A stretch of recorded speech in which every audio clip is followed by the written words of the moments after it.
Rick and Morty'nin 9. sezonu sonunda başladı ve şunu net bir şekilde söyleyebiliriz ki yeni sezon gerçekten bomba gibi bir açılış yaptı. 9. sezonun ilk bölümü hem Evil Morty'nin geri dönüşüyle hem de yaşanan olayların yoğunluğuyla baştan sona dop dolu bir bölüm diyebiliriz. Rick, Morty ve Evil Morty arasındaki dengelerin ciddi şekilde değiştiği, çoklu evrenin sınırlarını zorlayan sahnelerle karşılaştık. Elbette bölümde yaşanan her şeyi detaylı şekilde konuşacağız. Sahne sahne inceleyeceğiz ve arka planda ne anlatılmak istediğine bakacağız. Ancak videoya geçmeden önce like atmayı, kanalımıza abone olmayı ve bildirimler butonuna basmayı unutmayalım. Ayrıca bana ve kanalıma destek olmak adına videolarımıza hype puanı gönderebilirsiniz. Evet, eğer hazırsanız hemen videomuza geçelim.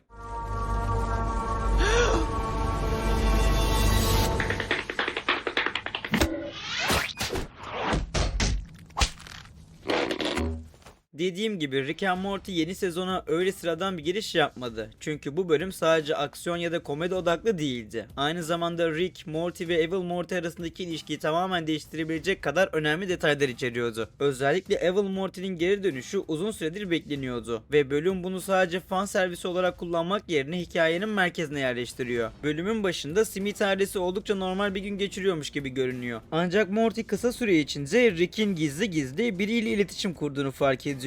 Rick'in tavırları normalden çok daha gergin ve saklamacı duruyor. Morty ilk başta bunun yeni bir deney ya da hükümet işi olduğunu düşünüyor ama gerçek çok daha büyük çıkıyor. Çünkü Rick'in iletişim kurduğu kişi aslında Evil Morty'ymiş. Bu sahne aslında bölümün kırılma noktasıydı. Çünkü Evil Morty sıradan bir düşman değildi. Hatırlarsanız geçmiş bölümlerde de Rick and Morty evrenindeki en tehlikeli karakterlerden biri olduğunu bizlere göstermişti. Hatta daha önceden Stardust sistemini yok ederek Rick'lerin kurduğu düzeni parçalamıştı.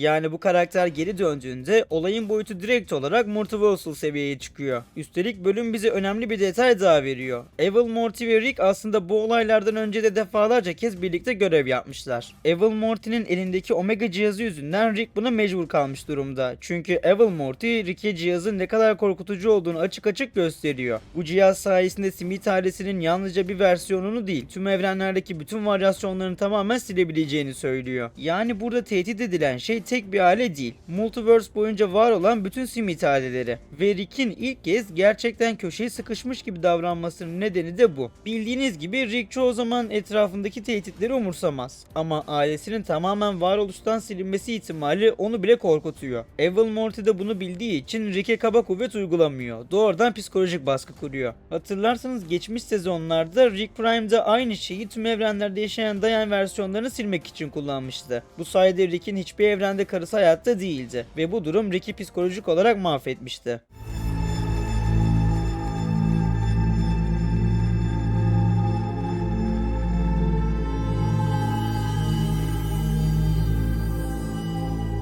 Bölümün asıl olayı Rick ve Evil Morty'nin ortak çalışması değildi tabii ki de. Asıl mesele Morty'nin yaşadığı kıskançlık ve değersizlik isteğiydi. Çünkü bu bölümde Morty ilk kez Rick'in yanında kendisinden daha uyumlu bir Morty görüyor. Ve dürüst olmak gerekirse seri boyunca Evil Morty gerçekten de Rick'in seviyesine daha yakın bir Morty olarak gösterildi. Rick'in planlarını anlayabiliyor, onunla aynı hızda düşünebiliyor ve hatta bazı anlarda Rick'i bile manipüle edebiliyordu. Bu durum normal Morty'nin psikolojisini ciddi şekilde bozuyor. Bölüm boyunca Morty sürekli kendini kanıtlamaya çalışıyor. Ama ne zaman bir şey yapsa Evil Morty ondan birkaç adım daha önde oluyor. Hatta bazı sahnelerde Rick'in Evil Morty'ye duyduğu saygının normal Morty'ye duyduğundan fazla olduğu bile hissediliyor. Bu da bölümü duygusal olarak beklenenden çok daha ağır bir hale getiriyor. Tabii Rick and Morty olduğu için tüm bunlar yaşanırken bölüm inanılmaz absürt aksiyon sahneleriyle doluydu. Özellikle Multiversal savaş sekansları son yıllardaki en iyi animasyonlardan bazıları olabilir. Dev mekanik cihazlar, gerçeklik kırılmaları,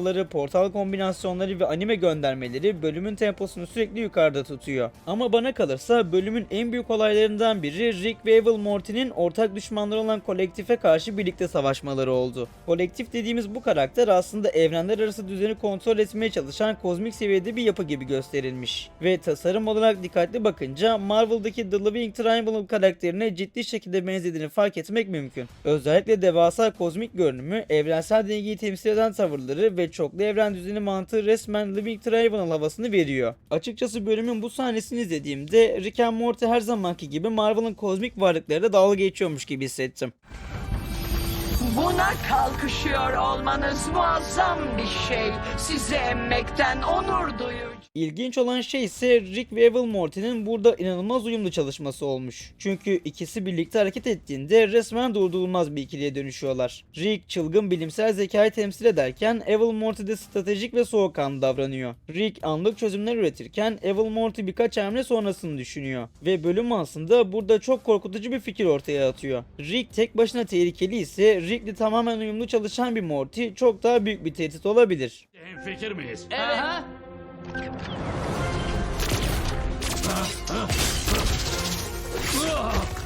Harikaydın Sonic. Özellikle Dragon Ball Z parodisi yapılan savaş sahnesi bunu net bir şekilde gösteriyor. Rick ve Evil Morty'nin birlikte savaşması gerçekten fazla güçlü hissettiriyor. Çünkü biri Rick'in sınırsız zekasına, diğeri ise Rick'in açıklarını bilen bir Morty zihnine sahip. Ama bölümün en önemli tarafı şu olabilir. Rick ilk kez Evil Morty'den gerçekten çekiniyor. Geçmiş sezonlarda Rick çoğu tehdidi küçümserdi. Ancak Evil Morty karşısında daha temkinli davranıyor. Çünkü Evil Morty'nin farkı güç değildi. Rick'i anlamasıydı. Bu karakter Rick'in nasıl düşündüğünü biliyor ve bu yüzden fiziksel olarak değil zihinsel olarak tehlikeli bir karakter. Bana bir şey olursa hepsi yok olur. Tüm sonsuzluk boyunca. Bölümün final kısmında işler tamamen kontrolden çıkıyor. Evil Morty zamanla oynadığı için zaman otoritesi olaya müdahale ediyor ve Evil Morty'yi yakalıyorlar. Böylece Evil Morty hapsi boyluyor. Elbette bölümün finali bilinçli şekilde belirsiz bırakılmış. Çünkü Evil Morty'nin hikayesi kesinlikle bitmiş gibi durmuyor. Hatta büyük ihtimalle sezonun ana hikayesi yine onun etrafında şekillenecek. Çünkü bu bölüm bize şunu gösterdi. Rick artık evrendeki en zeki kişi olmayabilir. Ve belki de ilk kez bir Morty Rick'ten daha tehlikeli hale geliyor. Açıkçası bölüm genel anlamıyla gerçekten güzeldi. Aksiyon doluydu ve Evil Morty ile ilgili yine çok fazla sahne gördük. Doğruyu söylemek gerekirse ben Evil Morty'yi seviyorum ve karakterin havası gerçekten çok iyi. Önümüzdeki bölümlerde veya sezonlarda onu görmeye devam edeceğimize eminim. Peki sizler bu bölümü izlediniz mi? İzlediyseniz bölümden memnun kaldınız mı? Düşüncelerinizi yorumlar kısmına belirtmeyi unutmayın. Evet dostlarım, bugün sizlerle birlikte Rick and Morty'nin 9. sezon 1. bölümünün incelemesini yaptık ve umarım videomuzdan keyif almışsınızdır. Her zaman olduğu gibi bu tarz videoların devamı için videomuza like atmayı, kanalımıza abone olmayı ve bildirimler butonuna basmayı unutmayalım. Ayrıca bana ve kanalıma destek olmak adına videolarımıza hype puanı gönderebilirsiniz. O zaman bir başka videoda görüşmek üzere, kendinize çok iyi bakın, hoşça kalın. Yani vücut yapabilirsin ama onun için bile protein peşinde koşturman gerekiyor. Hapishane işini çözmüşsünüz. Sonsuz vaktimiz var.